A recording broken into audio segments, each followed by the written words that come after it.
जय श्री कृष्णा। राधे राधे। हर हर महादेव। यदि आप हमारे चैनल पर नए हैं तो हमारे चैनल को सब्सक्राइब करना, लाइक करना, शेयर करना बिल्कुल भी ना भूलें।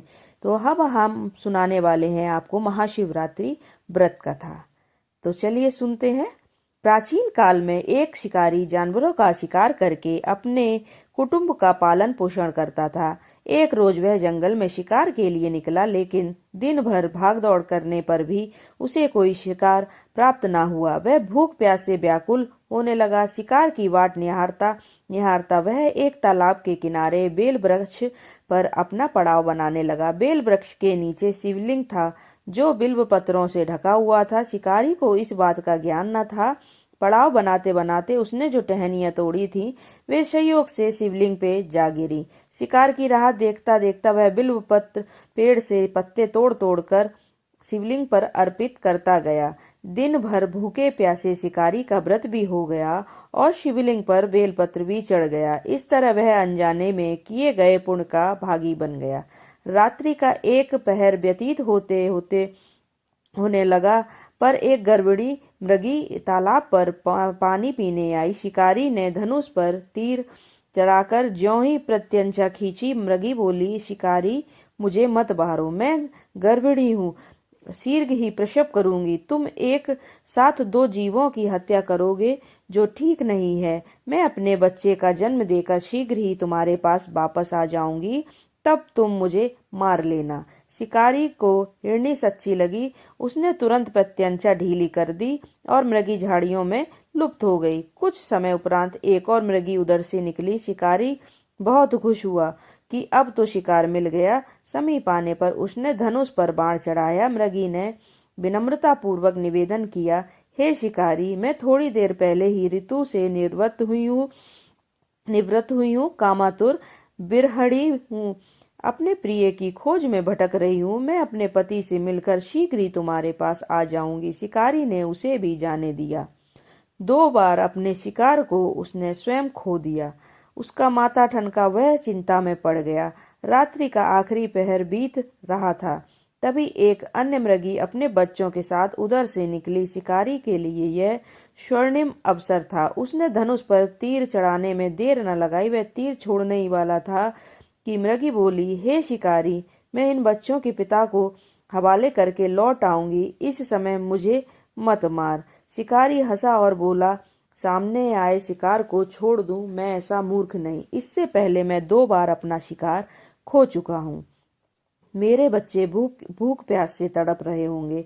उधर मृगी ने फिर कहा, जैसे तुम्हें अपने बच्चों की ममता सता रही, ठीक वैसे ही मुझे भी अपने बच्चों की चिंता है। इसलिए सिर्फ बच्चों के नाम पर मैं थोड़ी देर के लिए जीवन दान मांग रही हूँ। हे शिकारी, मेरा विश्वास कर, मैं इन्हें इनके पिता के पास छोड़कर तुरंत लौटने की प्रतिज्ञा करती हूँ।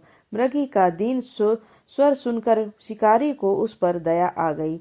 उसने उस मृगी को भी जाने दिया। शिकार के अभाव में बेल वृक्ष पर बैठा शिकारी बेलपत्र तोड़ तोड़ कर नीचे फेंकता जा रहा था। पांव फटने को हुई तो एक हष्ट पुष्ट मृग उसी रास्ते पर आया। शिकारी ने सोच लिया कि इसका शिकार वह अवश्य करेगा।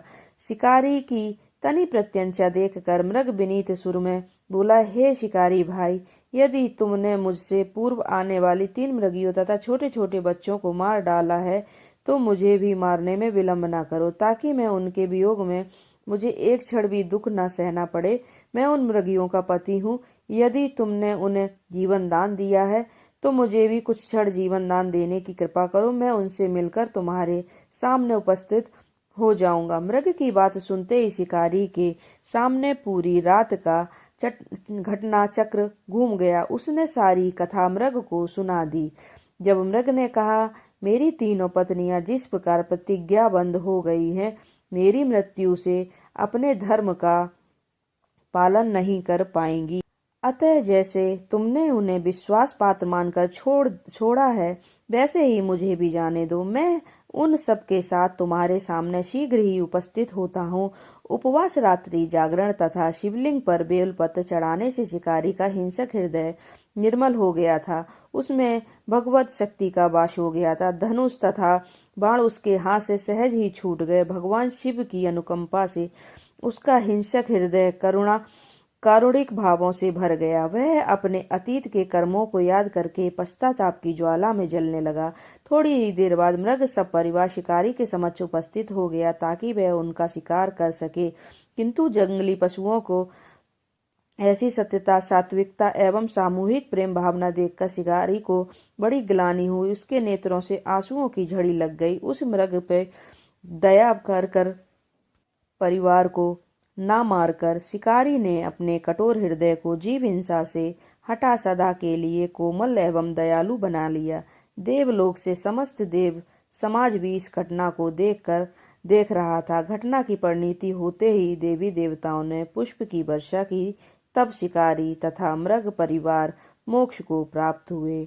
आपको यह कहानी कैसी लगी आप लोग ज़रूर बताएं और ज़्यादा से ज़्यादा शेयर करें, लाइक करें, सब्सक्राइब करें। हर हर महादेव। जय श्री कृष्ण।